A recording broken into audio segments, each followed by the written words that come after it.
Hello, it's your boy Deshaun. Welcome to what is going to be titled the PAC-12 Farewell Tour. Uh, Brought to you today by Larry Scott, University Presidents, and of course, Greed. It's a sad day. The last week of July, beginning of August was a very surprising time for everybody in the Pac-12. We already knew last season that this upcoming season, the 23-24 season, was going to be the last year for UCLA and USC. Well, we found out last weekend that now UW, Oregon will also be joining USC and UCLA in the Big Ten, and the fallout continues. Continued a few days later with the announced exits of Utah, Arizona, Arizona State, and Colorado. So that's 8 teams that are leaving this once great conference, leaving us to just 4 currently. The 4 being WSU, Oregon State University, Stanford, and Cal. Now, Stanford and Cal have been rumored to have started preliminary talks with the ACC, so that for them to join the ACC. But for right now, as we know, that at the end of this upcoming season, it will be down to the last 4, which leads us to how did we get here? Right? There's a number of reasons as to how we got here, and there's so many reasons ultimately as to how we got here, but we can go back as far as the previous commissioner, Mr. Larry Scott. We found out that he was doing some pretty nefarious things in his spare time while being the commissioner of the Pac-12. For starters, refusing Texas and Oklahoma back at the very beginning of this realignment process with college teams, which it is about college football. It's really not about anything else. It's just about college football.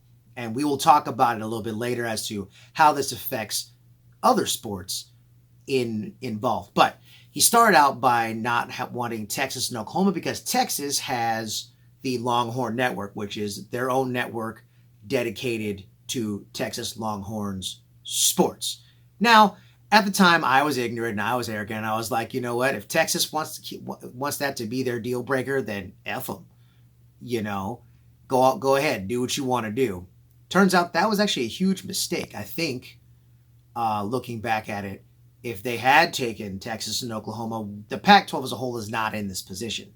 They're basically at that point they're collecting a few other teams, get to 16, 18 teams at this point. So that is number 1. Number 2, when USC and UCLA announced that they were going to leave to the Big Ten, it kind of put a shock, it sent a shock wave, more specifically, to the rest of the conference.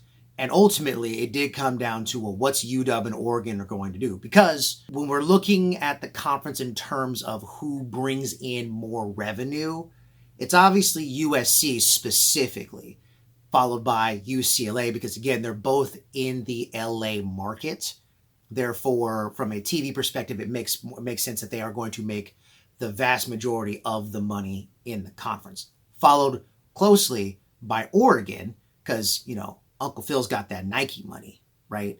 Then the University of Washington. Now, again, depending on which decades in which you want to include in all this, the number 3 spot changes. Because, I mean, all offense to Oregon, and that's because the rivalry does not die for me, but up until about the mid-90s, and I know I'm getting a little ranty here, and I am talking a little bit of smack. I understand that. But up until probably the mid-90s, Oregon wasn't exactly pulling in big water like UW, USC, and UCLA were. Just saying, right? It wasn't until like the late 90s, early 2000s where Oregon really started to plant their seed into the Pac-10/Pac-12 college football waters and become the national powerhouse that it is. Like, right, yes, I'm throwing a little bit of shade, but I'm also understanding that game respects game. But all eyes were, in fact, on what is UW and Oregon going to do. Well, after many meetings and, trying to get both schools a holdout for what the media deal was going to be, which again we'll get into here a little bit later, at the end of July, they decided to host their own personal meetings, which we found out later to be meetings with the Big Ten, and Big Ten/Fox decided to throw a whole bunch of money at both UW and Oregon to get them to jump ship. And what did they do? The money was right. The money was right, and the money was right now.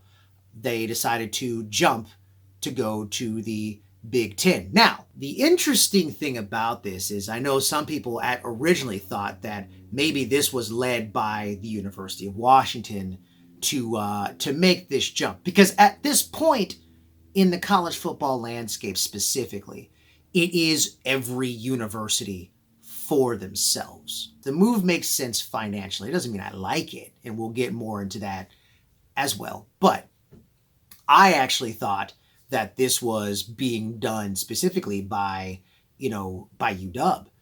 No, it actually kind of turns out that Oregon was the one steering the ship on this one, and we, as in UW, are actually the hangers-on. So, I look forward to hearing about that from, WSU, Oregon State alums, along with Oregon alums as well. So that doesn't make me feel all of that great to know that we're just along for the ride, which shows you how far we've gone down in relevance in the national sense. Now, again, Oregon does have an advantage. They got, Uncle Phil, the owner and founder of the owner and one of the founders of Nike behind this. And again, in this era of every school for themselves, Oregon was not going to get left out in the cold. Uncle Phil's going to make damn sure that's not going to happen. And if that meant that he would have had to buy Oregon's way into the Big 12 or even the SEC, he would have been more than willing to throw a few billions with a B to buy their way into a bigger nationally accepted football conference. So in the grand scheme, Oregon wasn't going to get left out in the cold, and neither was really UW. I know there's a lot of fans from the four schools that are left that are mad at both Oregon and UW, and I understand that. Like your beef is valid because, believe it or not, the vast majority of the UW alumni base, we're not happy about it either. We think that we wanted to be a part of the PAC, the conference that we, as in the university, founded. 108 years of the Conference of Champions, and we know that is in fact going by the wayside. But I'm sorry, I'm kind of ranting, but also I have bullet point notes to also dictate, so we can talk about the money aspect. So this is according to the Daily Bruin. It was, again, using Google. I'm taking the first, because everybody's saying the exact same thing. I just looked at the first thing that, to quote. So from the Daily Bruin, when UCLA joined the Big Ten, announced joining the Big Ten in 2022, their programs will receive a full share of the Big Ten marketplace, which is worth more than $60 million annually. So that was when the Big Ten's plan was to go from 12 teams to 14 teams, okay, adding USC and UCLA. This extra contract that comes from Fox for Oregon and University of Washington will start because they're getting a half share in this particular era of this particular television contract deal. They're getting a half share that's at $30 million per season, with a one year $1 million increase going into 2030, which they can also buy or basically use that for advancements going into the new contract season. So this goes into 2030, which is 2024. that is a 6-year contract, 6 or 7 year contract. So by the end of that, they will have made 37, 38 million on that. They can also buy, they can buy forward into that, making them have more money up front, but less money towards the end, going into a future contract where they would then get a full market share like everyone else. Which again, in comparison to the potential deal from the Pac-12 at the time via CBS Online, said the primary package would have included a streaming-centric service through Apple and also Amazon Prime Video, where they would make an upwards of, at the beginning, to $20 million a season, plus they would get incentives for every single subscriber to Pac-12 Network on Apple TV or even Amazon Prime. Also, it was noted that if you were already an Amazon Prime member, which the vast majority of us are, right? Let's be real. We love Amazon. We both love it and we hate it. Okay, let's be real. But if you were a Prime subscriber, you would get this service for free, at least for the first year, if not free every time, because you are a Prime member. Therefore, you've already subscribed to Prime, and with that, they would have earned. They would have gotten extra incentives for the money. Now, granted, 20 million versus 30 million is 10 million less than what UW and Oregon would be looking for. This is coming from two schools that, at the time, in this current TV contract going into its last year this season, I think they were getting upwards of 37 million. I want to say something around those lines. I'll put those actual numbers in graphics if I got them wrong. So don't quote me on it based on my face. Look at the quotes up top. But they're used to getting $30+ million a season, right? So why take 10 million less?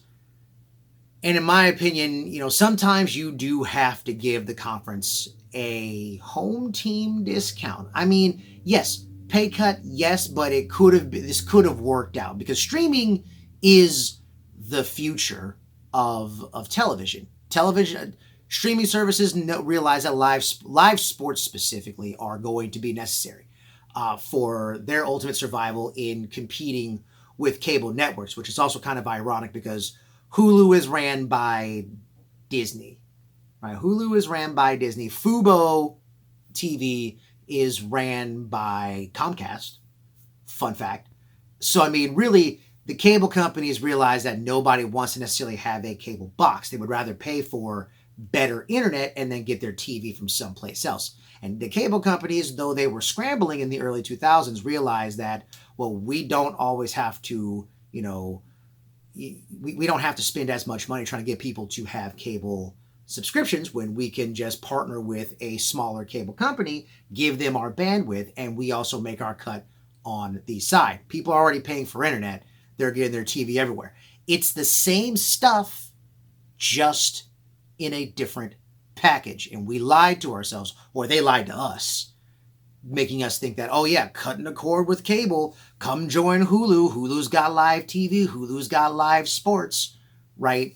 And, Amazon Prime's like, hey, you can cut cable. We got movies here too. You don't need Netflix. You don't need Hulu. You can do it all on Amazon Prime. So, I mean, it's the same thing. You just need internet. You got to get internet from Comcast, CenturyLink, Fios, or whatever your service is, depending on where you are in the state, the city, or the country, right? It's all the same deal. Ultimately, what this thing comes down to is just greed by every single athletic department. It's not just UW. It's not just Oregon. It's not just USC. It's not just UCLA. Everybody wants to make their money in this whole deal, right?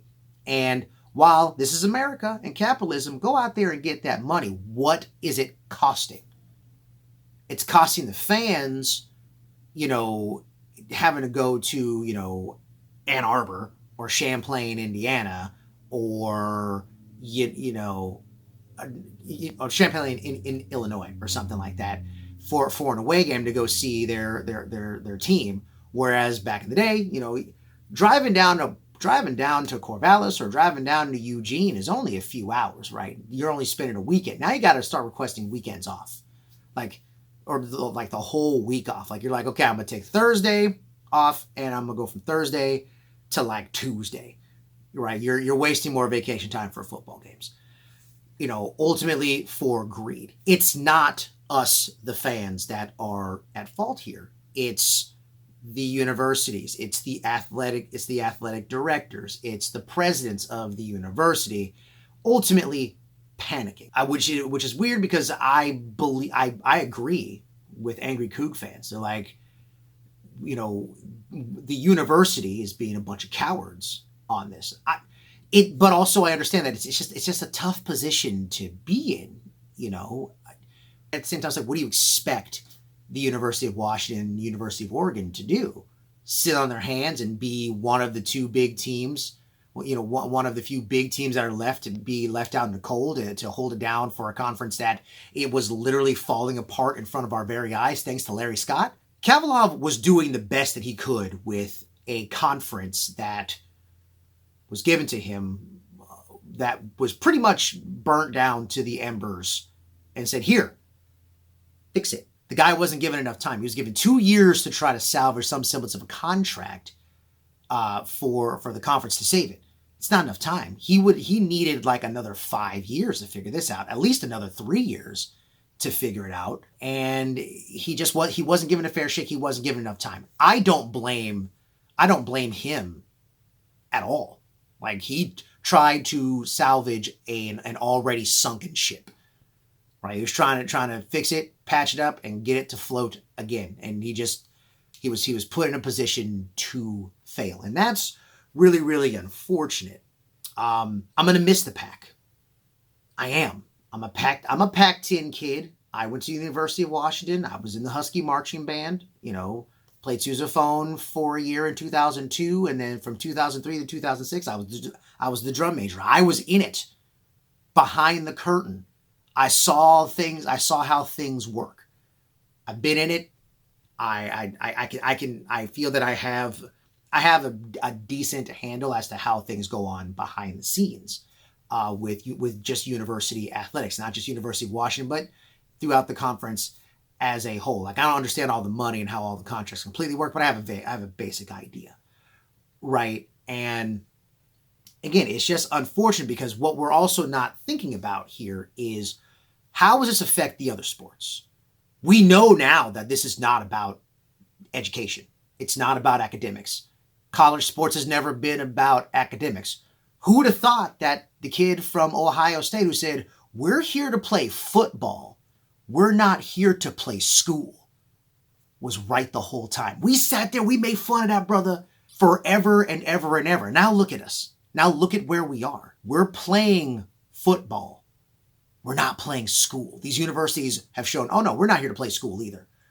We're here to get money off of the backs of these kids, which, thankfully to NIL, the kids are finally getting their cut of this as well. And while NIL might have some semblance of play in it, I don't think it's as big of a play as we're making it out to be. But you also got to think about, whereas football, and Chip Kelly said it best, that football is only, 13 weeks long, not including bowl games. It's 13 weeks long, right? You can make that work, believe it or not. You play once a week, right?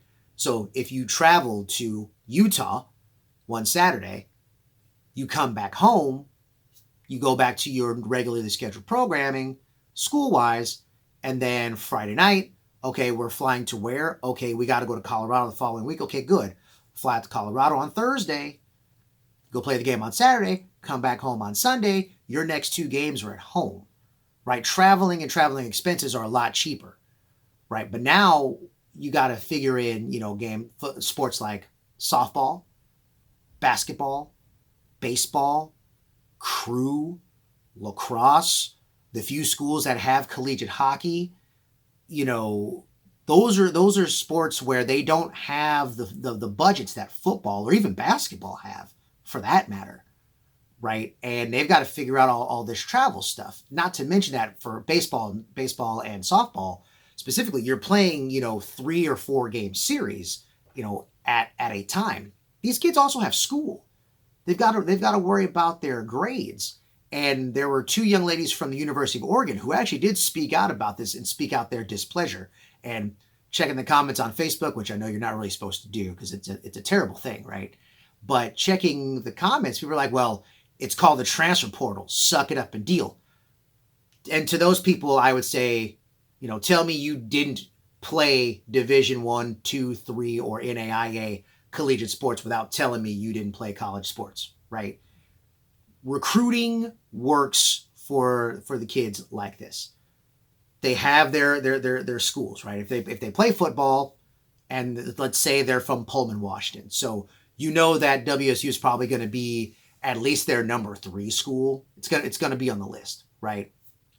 Let's say it's WSU, it's UW, it's Oregon, and then outside of that it's Indiana, Tennessee and Alabama, right? They're 5-star recruit. Now, they want to also make, because it's Pullman, Washington, right? You're kind of far away from everything. The ideal would be go to WSU or go to UW or go to Oregon, right? Places that are easier to get to for families. And again, one part about being a Division 1 sports or recruit that picks a school, it's like you do get homesick and you want to see your parents, right? What's easier, driving the 6 hours home to Pullman from Seattle, or flying 4 or 5 hours from Knoxville, right? What's easier, right? And those things are things that families take into consideration as well. They understand that, hey, you got to go out there and go to the place that's going to give you the best free education that you can get, but also allowing you to have enough exposure to potentially get drafted and make it into the league. Listen, there's nothing wrong with having these goals, but also you want to be close to family. So things that they do is say, okay, well, UW is pushing harder for me than WSU is. All right, cool. Stay in conference, go across the mountains, and you're guaranteed to play against WSU every year, right? You'll play home and home. So you'll play 1 year in Pullman, you'll play 1 year in Seattle, and back and forth. So when you go home to Pullman, you can go visit family and say what's up, and get to play against some of your high school teammates too, right? A lot of that plays into how a recruit makes their decision. And it's the same thing with every other sport. You've got young ladies in softball who are California grown, some of the best softball players come out of that state, right? And maybe they can't get into UCLA because their position is just so overfilled. Like, you play short, you got 6 players in there who play short. You've got one who's going to rotate over to second base. One's going to rotate over to second base. You got another one's going to rotate over to third base. There's just not enough room for you to play shortstop at UCLA. So what do? You say, well, Arizona wants me. They've got room for me. Sure, I'm going to have to sit the bench and play backup my first couple of years, but there's a spot for me to compete for after that. Well, then I'm going to go to Arizona because I'm guaranteed to play at least 6 times against UCLA, 3 times there, 3 times here, 3 times, in Tucson. It's a great deal. Again, same thing, right? When you all of a sudden move to the Big 12 or to the Big 10, you lose all of that. It's like, well, what are we doing here? And softball, though popular as a niche, it's not. It doesn't have the same backing and the same funding to make it easier for these teams. You got crew. Listen, from what little I know about and understand about crew, is your boat or shell is your boat or shell. You're not going to just keep extra boats in the middle of the Midwest so you can, fly and then meet up with the shell that you have for over there, because you're used to the shell that you just had that's sitting in dry dock at Pocock. This is the thing that they work on. They practice in that boat. They compete in that boat. They know what that particular boat is capable of. Boat is not just a boat, right? This is my rifle. There are many that look like it, but this one is mine. That's just a quote from Full Metal Jacket. Interesting movie. At any rate. So, they're in no way, shape, or form thinking about the kids or the academics of these student athletes when they make these money decisions. So my thing is, and my call to action on this is, if you're going to be mad at somebody, be mad at Larry Scott, because he screwed the pooch on this from the beginning. Be mad at every single university athletic director and the presidents of those universities, because they decided to choose money. We didn't decide to choose money as fans. Absolutely not. In a perfect world, you go pick up Boise State, you go pick up, somebody else that's a bigger name, and you make the Pac-12 as big as possible, and you keep the TV rights and do better with it. But that's just not the way the world works, and that's really unfortunate. So yeah, that's kind of my 2 cents on this actual rant. I did another one. I did one a couple of days ago, but I didn't want to post because it felt like I was talking too much smack to individual schools about things. It was just because it made me realize how angry I was, and I still am, about this whole situation. But just wanted to give my synopsis, and also what the ultimate fallout is, because I forgot to do this. So the fallout from the Conference of Champions. So what are the other 9 schools left going to do? Well, WSU, Oregon State, Stanford, and Cal are kind of in limbo right now. Again, we've heard Cal and Stanford are in preliminary talks with the ACC, so that's a possibility for them to bail, right? Then you've got WSU and Oregon State. Do they say, hey, we're going to be the bastion? We're going to be the bastions of the rest of this conference, and we're going to try to do a Mountain West Pac-12 super merger and become, the Pac West, right? And we're going to just hold it down. And rumors with that is they're going to add Wyoming, but they're going to drop San Jose State. And I think a couple of other schools that were in the conference, right? So that's an option for them. We know that Arizona State, Utah, and Colorado will be heading to the Big 12 next season, and in Oregon, UW, USC, UCLA are going to be heading to the Big 10. That's a lot of fallout. That is a crap ton of fallout. So I've also been hearing that WSU has been in talks again with potentially going to the Big 12, right? And that's still an option out there too. So to all those who are like, oh, well, UW's being a bunch of cowards, so is Oregon. If WSU takes a deal to go to the Big 12, remember, you're also running too. Your school's also taking the money and running. And you can't blame them, is my point. This was supposed to be a Pac-12 like preview and talk about, the glorious things about, that could be happening, and also me, talking dirt about USC and UCLA taking the money and running. But it seems as though we all are taking the money and running with it. So that is what's going on in the Pac-12. 108 years of the Conference of Champions is all about to go to waste. The best thing we can all do now going forward is to enjoy the ride, talk about our favorite Pac-8, Pac-10, and Pac-12 memories, and just reminisce in the beauty that once was.